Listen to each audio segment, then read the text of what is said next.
human being and a person are not the same thing. We've been led to believe that they are, but they're not.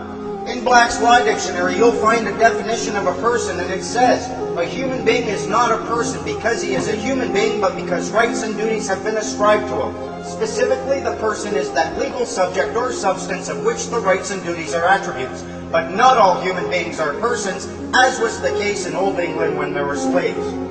You are not a person, you have a person.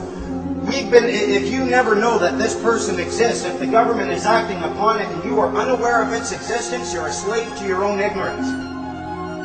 The purpose of this person wasn't to deceive you, it wasn't to enslave you, it was to provide you with a very strong level of protection against government tyranny.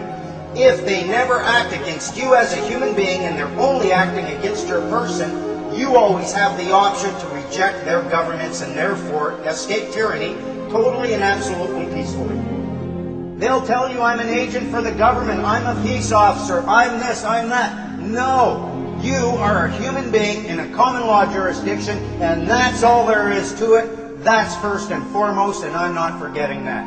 If you remember that, they have to remember that. The key thing about remembering this is you can remember a couple of things. Yes, you can affect them. They will respond to emotion. They will respond to threats. They'll respond to a baseball bat in the bottom of their knee. They will respond. They will also respond to love, compassion, and truth. They are human beings, and if you treat them with the dignity that all human beings are worthy of, they will respond as a human being as well. Don't look at them as anything more than simply a human being using a tool.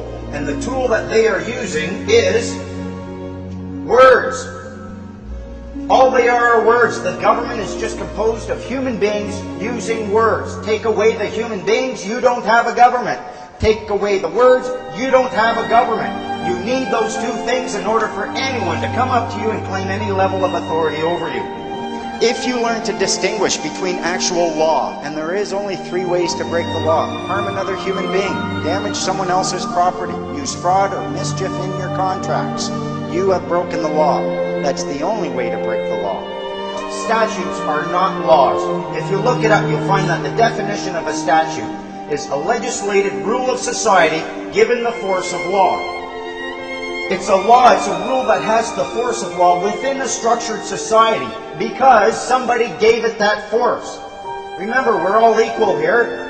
Who can give those words the force of law? Only you.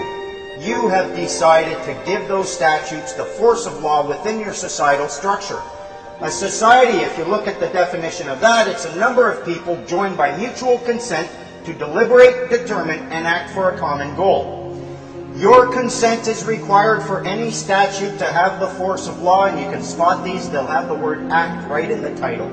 Point out the word act to any government agent asking or claiming authority over you. Say, what exactly does that word right there mean? And you will be 2 steps away from consent.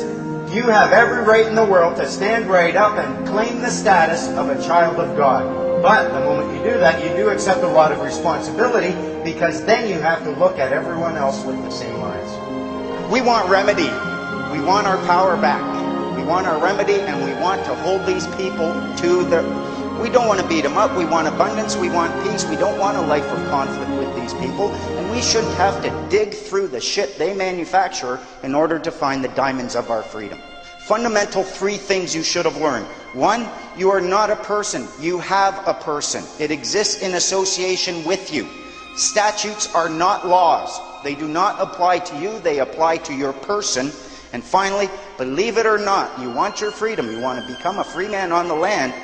You have to treat these people with compassion, regardless of what they've done to you. And I know how difficult that can be. There's a maxim in law, a Roman maxim that says, let he who would be deceived be deceived. If you aren't even willing, if someone comes up to you and says, you have to do this, why? Oh, how do you know that? Everybody knows it. Oh, really? Nobody read the act, but everybody knows it. You start reading these acts and you start finding the remedy within it. These people have a duty to understand and to distinguish between statute and law. They've been dealing with us for so long with people who are essentially ignorant that we don't even distinguish between statute and law, so they assume that you are going to be there. They'll say, oh, you broke this statute, you broke a law, I want to give you a ticket. And then they'll say, I need to see your ID, and if you don't show me ID, I'm going to arrest you for obstruction of justice. I've had cops do this to me, SkyTrain cops. The fact is, though, until they see ID, they have absolutely no evidence of the existence of a person who is liable under the statute. So they're putting the cart before the horse. They're saying, I see a human being, the access person must produce a proof of fare.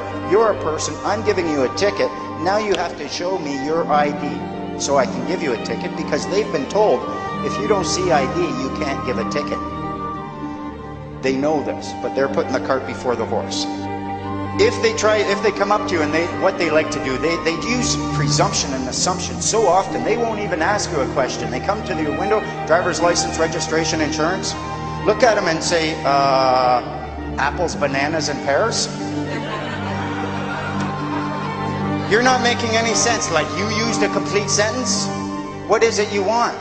Do you have a driver's license, registration, and insurance? Or may I see it, is usually what they would ask, because they're operating upon a presumption too.